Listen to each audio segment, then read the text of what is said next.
Peter, one of my favourite disciples in the Bible. I feel like this was a man whose heart was in the right place with his words. He said all the right things, Peter, but often his words were unrealistic, let's say. This was the disciple that said, Jesus, I will die for you, cutting off the guard's ear in the Garden of Gethsemane. And Jesus was like, really? Because I know that you are going to deny me 3 times before the rooster crows. And he did. The Bible goes on to tell us that he denied who Jesus was. He denied following him, being with him, being in his presence. And he did it cursing to the servant girl. The audacity. But what I love is the next part where it tells us that he realised what he had done and he wept bitterly. When Peter is weeping bitterly, he is realising who he is, who he really is at the core. And we all need to go through that one time or another. We need to find out who we are.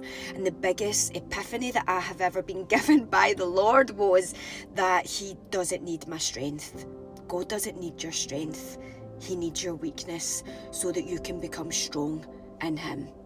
In Peter's case, I believe that this was the turning point in his ministry. God was finally able to use him, and if he hadn't had learned this painful, hurtful, but yet important lesson, he wouldn't have been the Peter that we needed him to be. He wouldn't have been the Peter that God needed him to be. He knew who he really was, and that was that he was nothing without God. He was nothing without God's power. He needed God's power and not his own. If there's one takeaway from this video, it is this: God's not impressed with our strength or what we can bring to the table. All he's looking for is for you and me to admit our weakness so that he can finally make us strong.